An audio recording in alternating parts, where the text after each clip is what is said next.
year was 1781. And it was a ship that embarked from Ghana, Africa. And it had 442 enslaved people on the ship.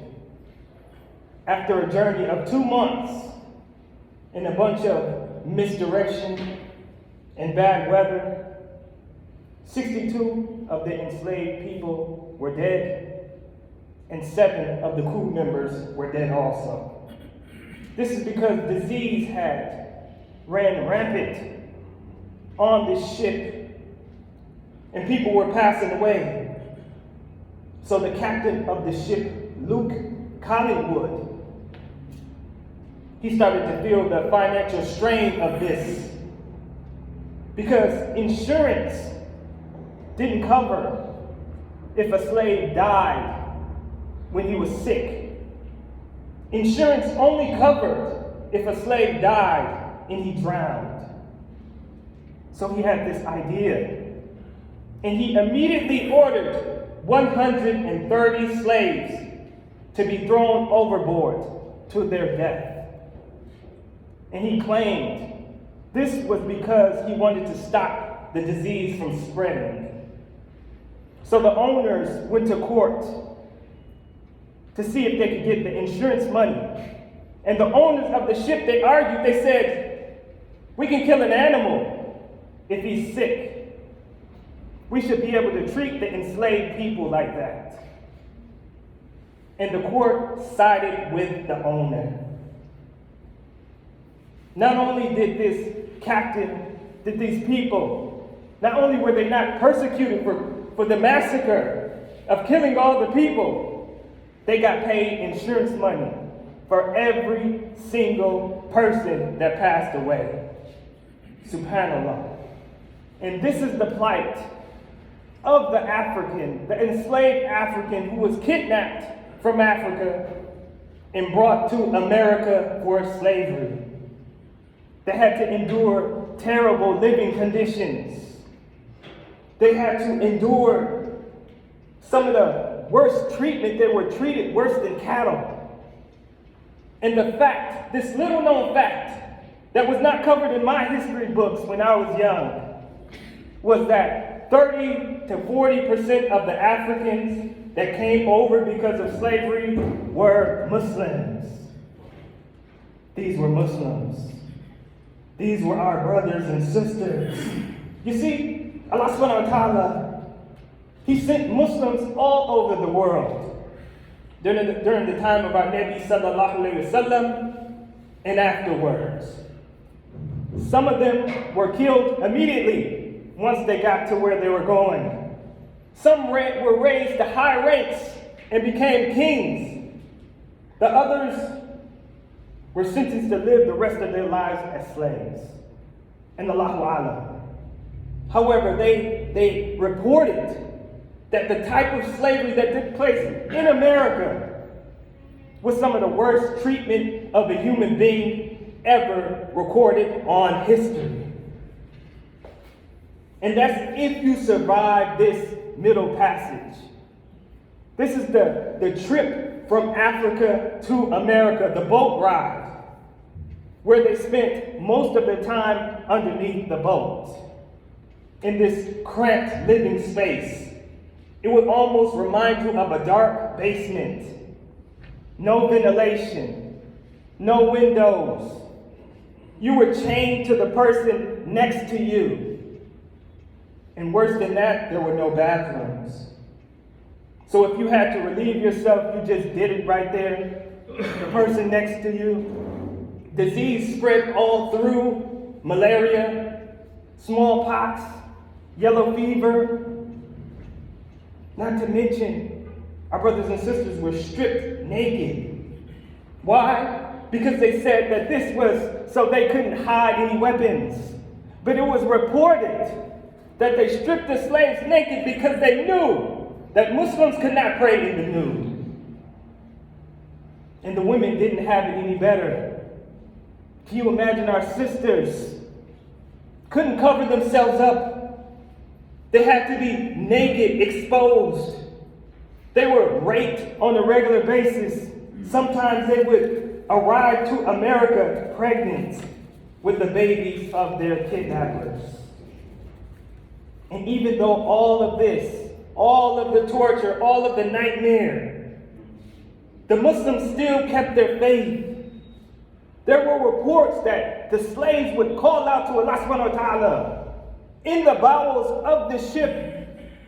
There was reports that the Muslims, they would try to prostrate while they were shackled. And this is motivation for us, dear believers. Sometimes laziness and shaitan overtakes us and we don't feel like praying. And we have everything working in our favor. We have a clean environment. We have clean water. We have a nice place to lay our head that's not too hot, not too cold. And the waswasa of shaitan will tell us we don't feel like doing it. And these people, they had everything working against them. Everything working against them. However, they still made a way to try to pray to their Lord. Or the times that we feel like Allah subhanahu wa ta'ala is not with us. We need to think about these people. In these destitute situations, they never gave up on Allah subhanahu wa ta'ala. And how could they when they had these powerful ayats sit down from Allah? They gave them hope. Allah says in the Quran, what do have? By the morning, by the sunlight, when everything is bright, when everything is beautiful, when the hope is high, وَاللَّيْلِ إِذَا سَجَى, in the night when everything falls still, when the hope is low, when you can't see anything, when it feels like danger is going to overtake you, Allah keeps going. مَا وَدَّعْكَ رَبُّكَ وَمَا قَلَى. Your Lord has not abandoned you, nor has he become hateful of you. Subhanallah. These powerful ayats, where they were going through stress and strife, they knew this wasn't because Allah subhanahu wa ta'ala left them or he was angry at them. And we need to be inspired by this. When we're going through trials and tribulations, we must know that Allah subhanahu wa ta'ala has not given up on us. Allah subhanahu wa ta'ala does not hate us. Allah goes on, وَلَلْآخِرَةُ خَيْرٌ لَكَ مِنَ الْأُولَى. And the next life is certainly far better than this one. Subhanallah. The next life is far better than this one. It doesn't matter if you were enslaved for 100 years. That's only temporary. This is small time.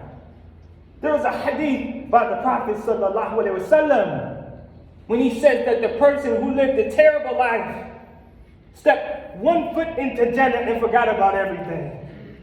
To the point where he wanted to live an even worse life so his rank could be even higher. This is just a small portion, dear believers. We must know that it's better waiting for us. And Allah is saying that the next life is better for you. Only if you knew. We have no clue. But these slaves, they knew. They knew. And Allah goes on. وَلَسَوْفَ يُعْطِيكَ رَبُّكَ فَتَرْضَى. And surely your Lord will give you so much to you. Will give so much to you, you will be pleased. You will be pleased. Have you ever went to a store and they had a money back guarantee? They say, if you're not pleased, we will give you your money back. Now just imagine if they took it one step further and said, we also guarantee that you will not take the money back guarantee. We guarantee you that you will be pleased. This is what Allah subhanahu wa ta'ala is saying to us. He guarantees that we will be pleased with the reward that he has waiting on the mu'min, the believers, the ones who didn't give up hope, the ones who didn't throw in the towel to their nests, to the fitna out here. He has a reward for us, dear believers, and this knowledge is what kept the Muslims firm in their faith. This knowledge is what kept the yaqeen in the hearts of these slaves. You see, a common theme among the slaves was this thing of resistance. Just resistance, resisting against what was going on. resisting against the treatment that they were receiving. And the Muslims were the leaders of the resistance. If you go back in history and you look at the slave revolts, when the slaves fought back and they tried to take control, there were Muslims, imams at the lead of these revolts, standing up for justice and equality in destitute situations. They resisted culturally. They resisted religiously. The system that was put in place, this system of slavery, this was a system that was meant to alleviate the person from Islam. If they were caught praying or practicing Ramadan fasting, sometimes they were beat to death in front of everybody. If they refused to walk around naked and they covered themselves, they were tortured for that. They broke up their families. They changed their names from Muslim names to Christian names. Not only that, the Muslims still resisted. They would jump off the boats. Some boats were totally overtaken by the slaves, to the point where one of the boats was overtaken by the slaves, and then the slaves attempted to reroute the boat and go straight back to Africa. And this is how Islam was brought to America. This is how we're able to practice Islam out in the open and not be bothered by anybody. Allah heard the cries of those slaves on that ship. He heard the cries of those oppressed people who prayed out to Allah subhanahu wa ta'ala that this beautiful religion would not be wiped out of their lives. That this Christianity that was opposed upon them wouldn't wipe out Islam for their lineage. These were the prayers that they prayed. And as I stand in front of you today, as a direct descendant of those slaves, how can we not deny that those du'as were answered, dear believers? How can we not think that Allah subhanahu wa ta'ala will answer our du'as? We must have complete yaqeen in Allah subhanahu wa ta'ala. This was the plan of Allah subhanahu wa ta'ala. أقول قولي هذا واستغفر الله لي ولكم ولسائر المسلمين فاستغفروه فإنه هو الغفور الرحيم.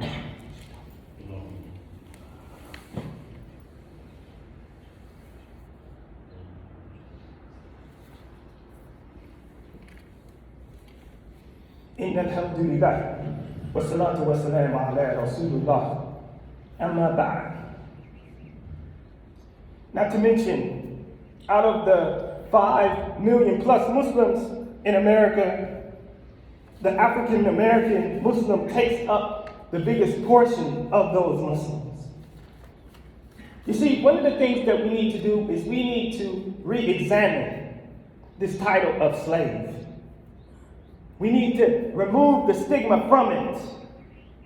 Because what they did over here to these people, to my ancestors, was not slavery. This was abuse, this was torture, this was kidnap, this was rape, this was genocide. This is not the slavery that we are supposed to attribute to our Lord. Because one of the greatest people to ever walk this earth rejected all titles. All titles. And he told people to refer to him as a slave of Allah. So this is the title that we must take upon ourselves. You see, a slave is someone who is subservient, subordinate to Allah. And in this day and age where you are taught or you are encouraged to puff out your chest and act like you are more than what you are, this thought process will keep you humble. This process is, like they say, food for the soul. To walk around and say, I am nothing, I am a slave of Allah subhanahu wa ta'ala. And so people walk around and say, I'm free, I can do whatever I want. How are we free? We didn't pick the date that we came here. We didn't pick our gender. We didn't choose our family. We didn't choose our race. We didn't choose the religious family that we were born in or our economic status. We didn't choose our mother or our relatives. We didn't choose any of these things. How are we free? No. We're all slaves of Allah subhanahu wa ta'ala. And people will push you. Stay away from religious things because those things will bind you. Stay away from these things. No, don't teach your children to be religious. No. That puts them in a straitjacket. No. We teach our children, we act ourselves as slaves of Allah subhanahu wa ta'ala. This frees us. This is the only way to live this life free. Because if not, we will be enslaved to other things. Enslaved to our nafs. Enslaved to money. Enslaved to disobedience. When we wholeheartedly take on the role of a slave to Allah subhanahu wa ta'ala, we are the freest person walking this earth. I pray that Allah subhanahu wa ta'ala blesses us to be truly free. I pray that Allah subhanahu wa ta'ala blesses us to be good, humble people in this deen. I pray that Allah subhanahu wa ta'ala blesses us to be amongst the few that are actually grateful to Him. I pray that Allah subhanahu wa ta'ala blesses the people who are suffering and sick all over the world. Allahumma salli ala Muhammadin wa ala ali Muhammad كما صليت على إبراهيم وعلى آل إبراهيم إنك حميد مجيد. اللهم بارك على محمد وعلى آل محمد كما باركت على إبراهيم وعلى آل إبراهيم إنك حميد مجيد. إن الله وملائكته يصلون على النبي يا أيها الذين آمنوا صلوا عليه وسلموا تسليما. إن الله يأمر بالعدل والإحسان وإيتاء ذي القربى وينهى عن الفحشاء والمنكر والبغي يعظكم لعلكم تذكرون. أقيموا الصلاة.